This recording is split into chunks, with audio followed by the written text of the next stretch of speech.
Hello everybody, Dominomial here, and welcome back to another episode of Splatoon 3.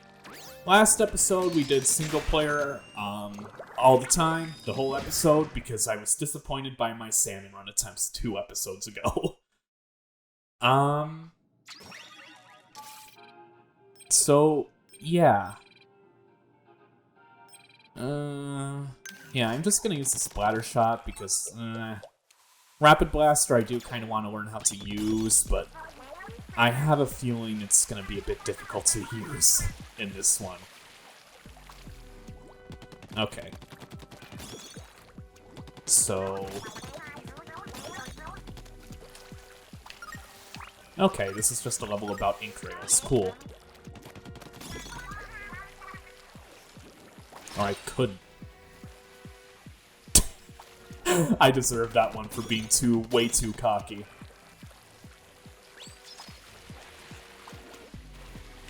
How do I... okay, I guess that's how. Weird. Whatever.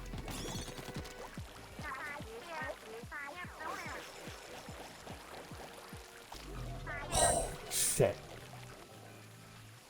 That was way too close for comfort. Okay. Ooh, listen to that guitar in the background, or the bass. I think it's the bass.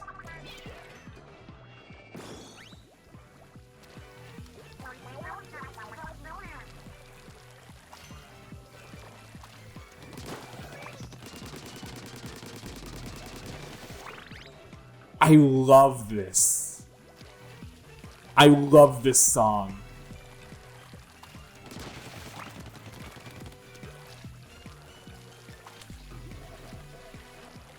Holy shit!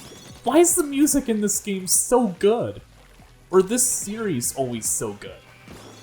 Like, I loved Splatoon's 1 music. I thought it was really good. A lot of people were like, this Splatoon music is kind of weird. But then people kind of grew accustomed to it in 2 and then in 3.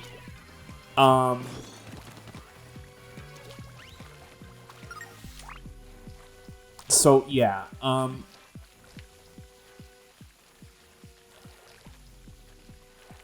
Oh, I get it. Yeah, okay, that's what I'm supposed to do. But yeah, like, the music in this game is so fucking good. With the rock aesthetic in, like, the rock style in the main game. And then I kind of like how the single player is focusing more on a kind of, like, I don't know. I don't know how to describe it. Like disco slash EDM slash just a bit more funky. I don't know. I don't really know how to describe the aesthetic or the style of the music in the single player, but it's like, it's so good. I love it. It's so good. I actually kind of have a theory about the single player shit too. Not as far as, like, the lore goes. I don't really know what's going on. I think it's, like, probably, like, you know, lost human civilization, etc., etc. And we're just going through it. And fuzz. Nuclear waste, probably. I don't know. But I think that the single player was determined solely based upon... okay, so here's the fun thing about this series. So Splatfests happen regularly. I'm hoping that one happens during this LP so I can show it off. Because while Splatfests are kind of annoying to play in-game... okay, let's look at this. Salmonids mature by returning to the waters where they were spawned. Sometimes, in very rare cases, a young salmonid will stray too far from their original school during a run and become lost. Their wandering quest to return home can lead to prolonged starvation and an insatiable appetite. Oh. Oh no, little buddy! You're lost? Aww. Aww. That's cute. Well, no, I just like little buddy a little bit more now. No, but my, like, thing is, Splatfests. The funny thing about Splatfests in this series, the final Splatfest of the game will determine the direction of the very next game. So, at the end of Splatoon 1, the last major Splatfest was Callie versus Marie. The two squid girls that are guiding us through these levels. Yeah, so it was basically, which one do you like more, Callie or Marie? And Marie won. So in the second game single player, Callie got kidnapped and Marie was out looking for her. And she got kidnapped by DJ Octavio, Hypno Glasses, that kind of shit. So yeah.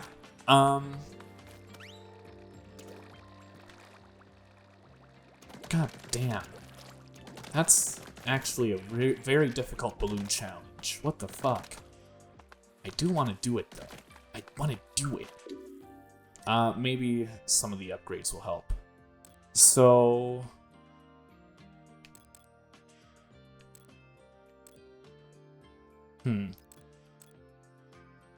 Okay. I think I'm going to get ink capacity up. Oh, I can't. Well, I'm just gonna get small fry shit then. Yeah, gimme. And then I can get this too. But yeah, usually the final Splatfest determines the direction of the next game. Marie won the Splatoon 1 Splatfest, so she was kind of like the main, like, protagonist, not the main protagonist, but like one of the most important the important character in the Splatoon 2 single player. At the end of Splatoon 2, the Splatfest was Chaos versus Order. Chaos won, because, I don't know, it just did. I was on Team Chaos. I'm glad that Team Chaos won, because fucking, I really like the direction of this game so far. Oh. Disappointing.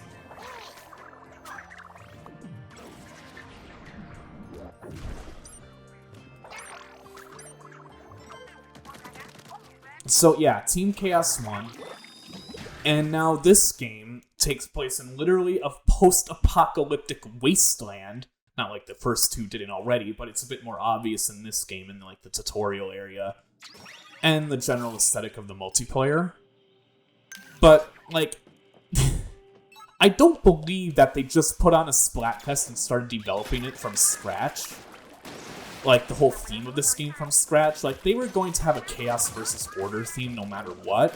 It's just the Splatfest would determine which one would be the main focus.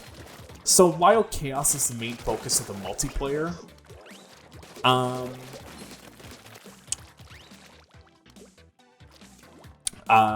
Order, like, this whole place is like all electronic and synthy and like, ooh, do your designated tasks, fellow citizen, that kind of stuff. So I think this is supposed to like be like a bit of an homage or like some kind of like thing dealing with like the Order theme that got ditched from the Splatfest at the end of 2. So yeah. Like, I don't know where the direction of this is going, but, like, I think if Order won the Splatfest, then, perhaps, the themes would have been swapped, where the multiplayer would have been going out into, like, the wasteland. Or, no, the single player would have been going out into the wasteland and trying to stop a crisis. Meanwhile, in the city, it's all, like, fucking, like, digital and electronic, like, kind of like fucking, like, cyberpunk kind of style. Well, okay, not as dark as cyberpunk, but you get what I mean. Kind of like electronic and futuristic and shit. Meanwhile, the city in this game, or the main, like, lobby, is just like, yeah.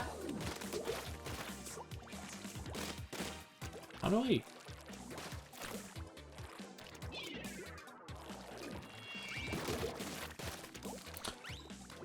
But yeah, like, I don't know. I don't really know where I was going. I forgot. I lost my train of thought.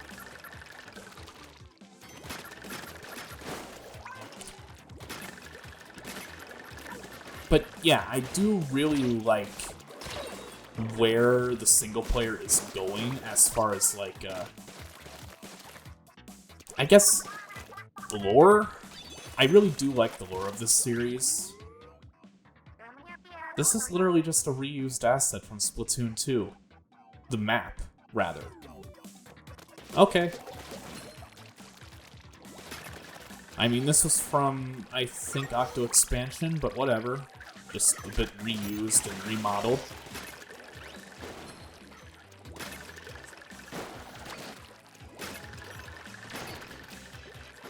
Yeah, like this terrain was originally in the Octo Expansion, in a map where you had to use like a long-range sniper, I think, to kill everything.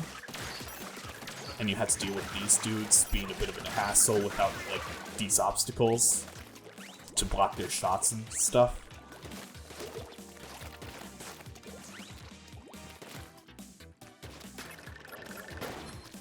Okay. Nice. Please.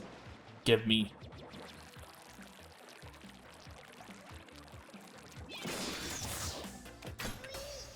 But, like, yeah, you get what I mean. The general aesthetic is more, you know, kind of order, electronic kind of stuff.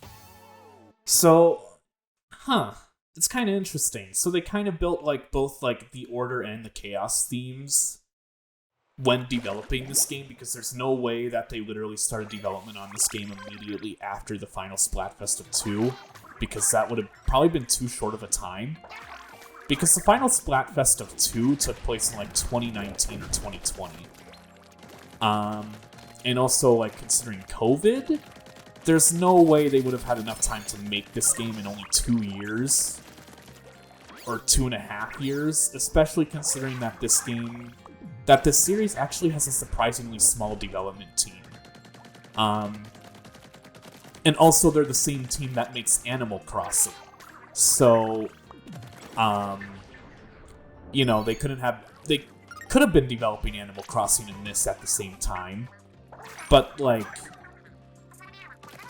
I mean, I feel like you need a bit more time after Animal Crossing to start developing this game. Like, I don't know. Like, I know a lot of the assets are reused from Splatoon 2 because, you know, you don't need to fix what isn't broken. It's just kind of interesting. Like, it makes me a little bit more curious about, like, how the development cycles over at Nintendo work. Because, like, yeah. Like, actually, that's another thing. Like, that's another thing. Like, considering, like, the development teams of Nintendo right now and, like, what games have currently been worked on, and I know I just said that, like, I would stop doing the direct predictions, but, like, we haven't seen anything from, like, the main Mario team over at Nintendo in a while. Besides, like, I think maybe 3D World. But, like, nah. You know what, I'm just not gonna bother with that one. I won't until later. What? Did I do all the kettles? I did. Okay. Time to go to the next area, then. Which way to go? Left or right? Well, good adventurers always go left. So let's go left.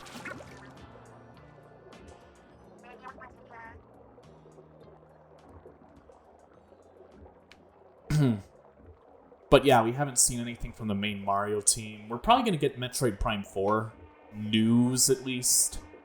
Maybe just like a screenshot like, hey, Metroid Prime 4 is still being worked on. Please wait. I don't know. That's about done. But, like, thing is, you can kind of notice patterns in when the games come out and, like, the release dates. Depending, like, if you know, like, which development teams work on what. And that's why I don't really believe in rumors that much. Like, I know there's a rumor that Kid Icarus Uprising is being worked on. But, like, if that was, like, a Kid Icarus Uprising remaster. But thing is, none of the teams at Nintendo actually work on that series. That was done by Sakurai with his own team that he created specifically for reviving that series.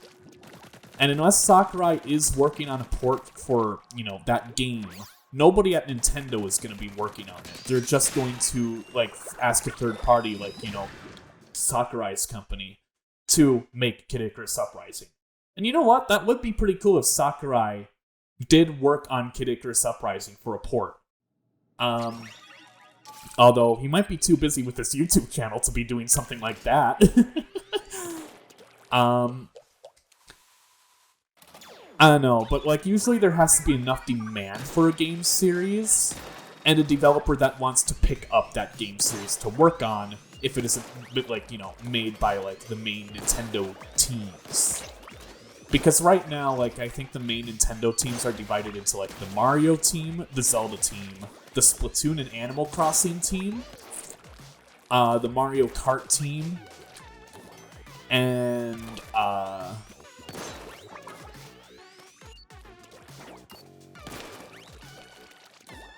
I'm trying to think, what else? I don't really know. I actually don't remember. But yeah, like, Nintendo has like 8 teams, some of which are designated only to hardware, others of which are designated to software and shit. But like, thing is, like, Nintendo works on doing Nintendo stuff. And so most other Nintendo games, like the spin-offs, like the Mario Party games, for example, that's done by ND Cube now. It used to be done by Hudson before, you know, they were bought out by Konami, but now ND Cube does them. And that's why Mario Party 9 and 10 were shit, because different developers. And there was like, yeah, a different development team, and they had a different take on Mario Party that was just completely inferior.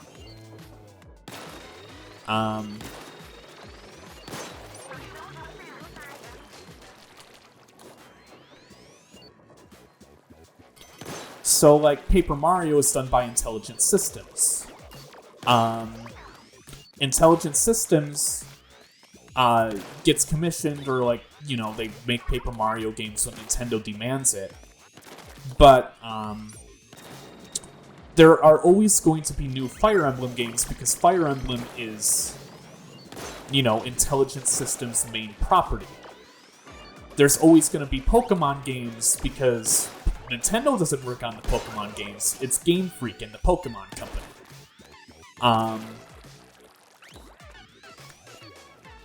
So, like, you know, Kid Icarus Uprising with Sora Unlimited, that company that Sakurai created specifically for that game, they were able to work on Kid Icarus Uprising because of that. And if there's going to be revival, it's probably going to be done by them. But like I said, Sakurai is doing YouTube channel stuff, and he's probably tired from Smash Brothers, if I had to take a guess.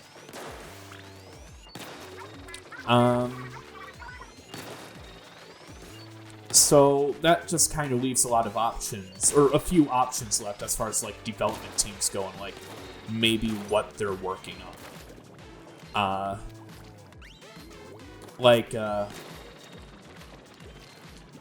We don't know anything about Retro Studios. I mean, it's not like Retro Studios got bought out by Microsoft or something like Rare did. It's just we don't know what the hell they're doing, because literally the last game that they made was Donkey Kong Country Tropical Freeze back in 2013. And they ported it in 2018 or 2017 for the Switch. Retro Studios is probably going to announce a game at the Nintendo Direct, or they're currently in development hell. Platinum's working on Bayonetta.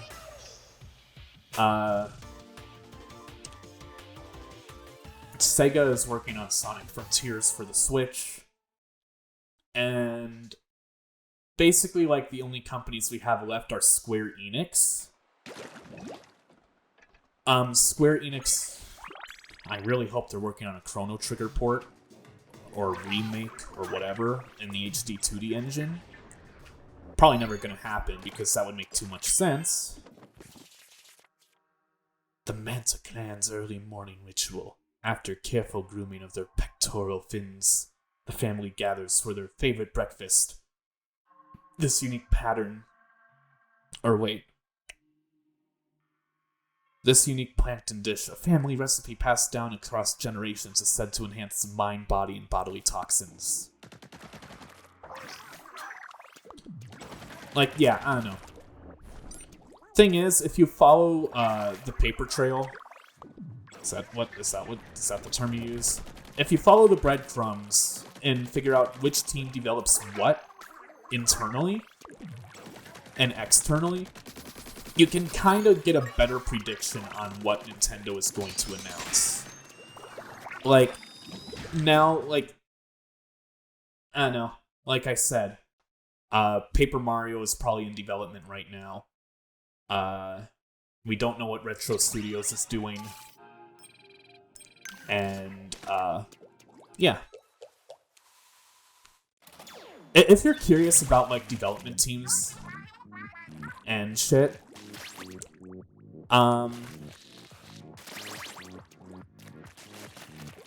just look up John Cartwright's video on that subject.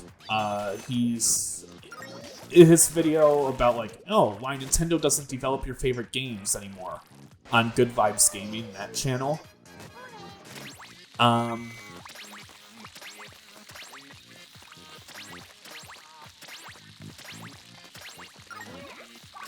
It's really interesting. And, like, it actually gives a lot of insight on how development cycles work and what teams do what.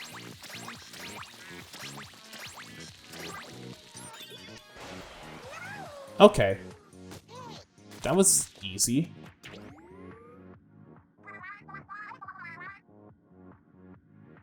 What is it? Is it a salmonid? I don't know what it is.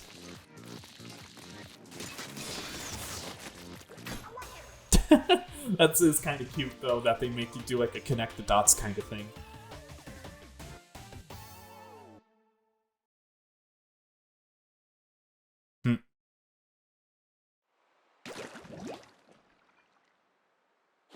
Nice. It's time. The time's at 30 minutes. Okay, cool. Or something like that. Probably like 20 more, like... Yeah, more like 20.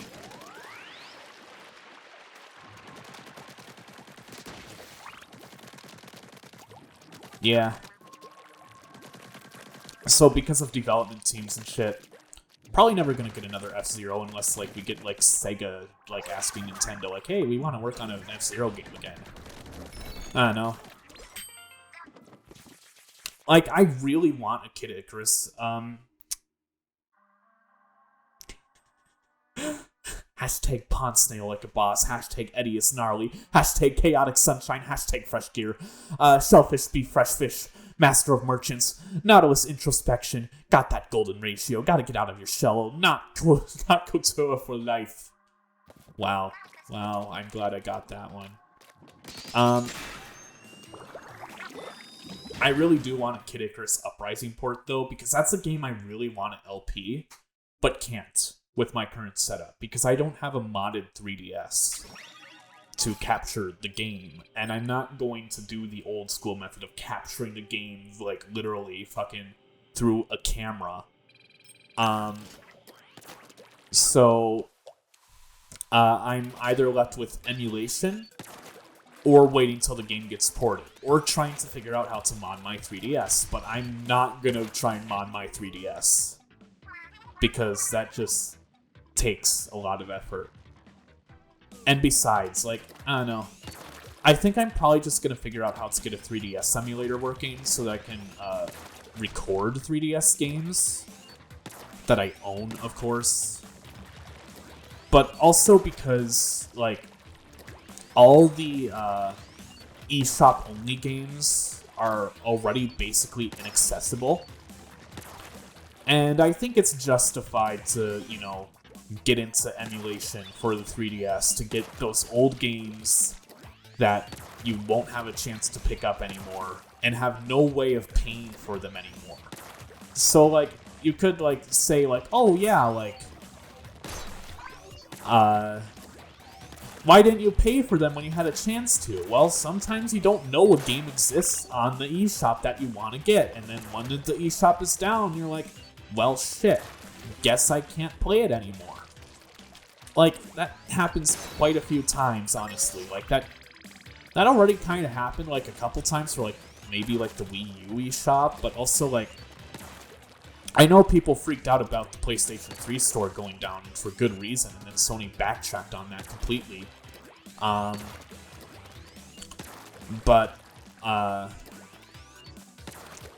Like, I don't know, there are, like, quite a few, like, eShop games that I want to get on the 3DS now that I'm looking back on the library and seeing, like, what cult classics people love.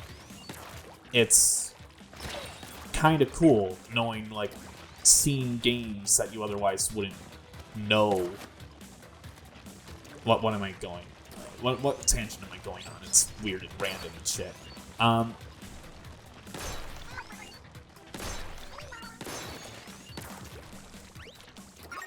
But yeah, I'm definitely going to get into 3DS emulation because now there's going to be no official way to pay the companies for some of the games that they made anyway. So if they're not making a profit, then I think it's fine to get the games offline, or online, rather, get the ROMs.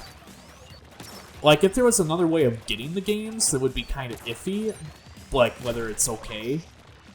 Because, like, if the only official way of getting a game is to, like, get a console that's, like, 15 years old and then going on the shop digitally to, buy it, when you have to get the console first, then go, like, you know, like, if there's, like, 15, like, different hoops that you had to jump through to get it officially, then, like, yeah, no, then I think it's, like, somewhat justified. Like, usually, I don't usually like doing emulation. Like, I've hesitated up till now, sorry, the enunciation isn't clear enough. But I've hesitated up till now to get into GameCube emulation, and that's because I want to collect the GameCube games. I have the Wii. I have a way of playing GameCube games officially, but, like,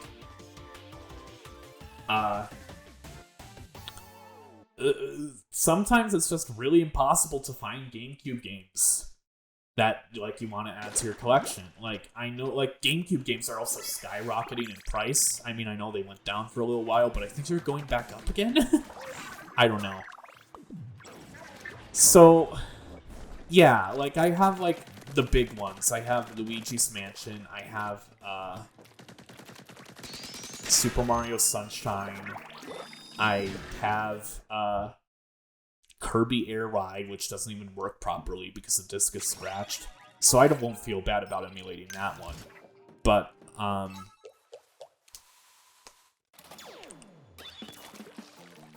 god, why did I pick Squiffer for this one?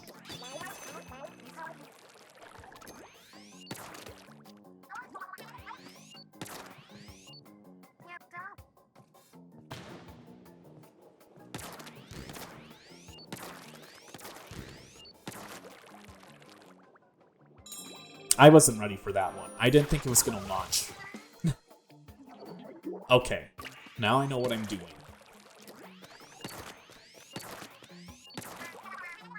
Cool.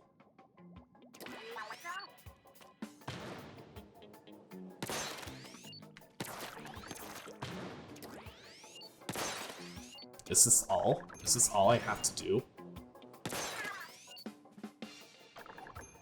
Where's the challenge? Oh, you're moving in a different direction now. I see what you're doing. Wow, so difficult.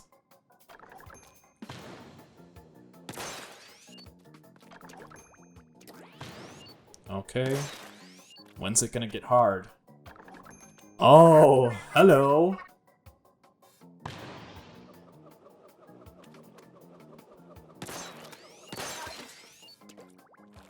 You have to hit that one twice with a full charge.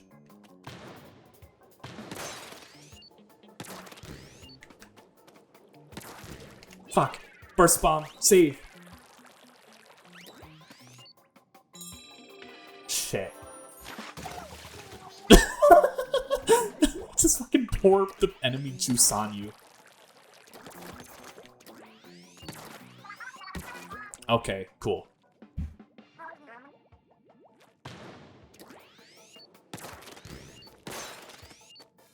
You almost got me there. Okay. This is actually pretty good sniping practice, not gonna lie. When I potentially do the multiplayer after this episode,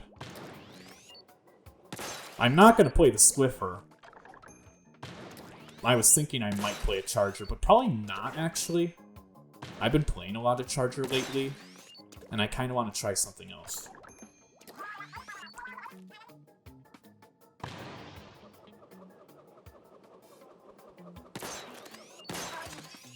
Okay. Cool.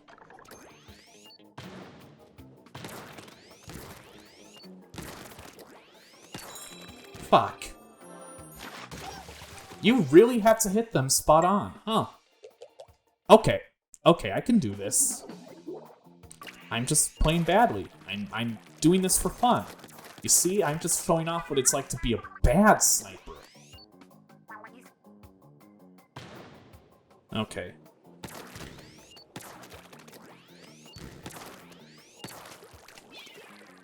That's unfair! What the fuck?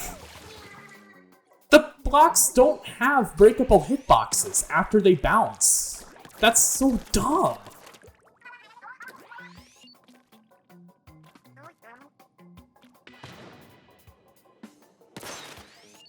That's actually, I kind of hate that. Because there's no way you can get 18 snipes in a row that easily. Like, even I have trouble doing that. Especially with moving targets like this. When I say that, I just feel like I'm making myself out to be a really bad sniper. But it is true. Hitting a target is really hard as a sniper. Like, it's honestly just reflexive. You have to lead your shot, you have to just kind of panic and hope that you're doing well. Well, no, like, the whole point of being a sniper is staying calm and staying steady with the aim, but it's also hard to stay calm when your whole fucking life matters on this. Oh shit, 3 now. Okay, please, please, please. I got this, I got this. I am fine. Oh shit.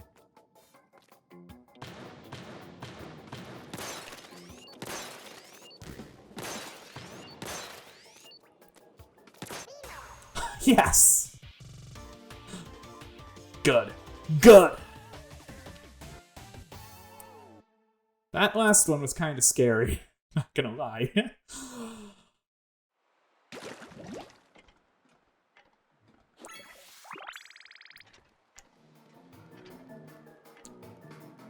How long have I been recording? It's been another 45 minutes.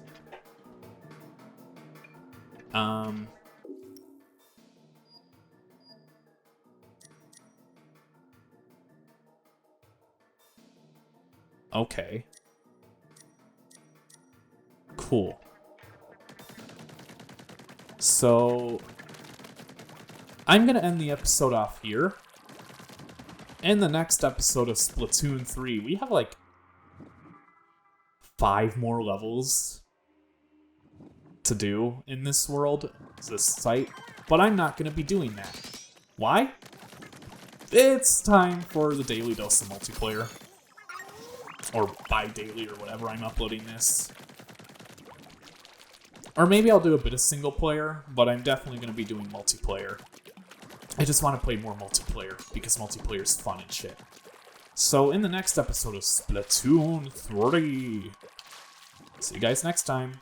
Bye-bye.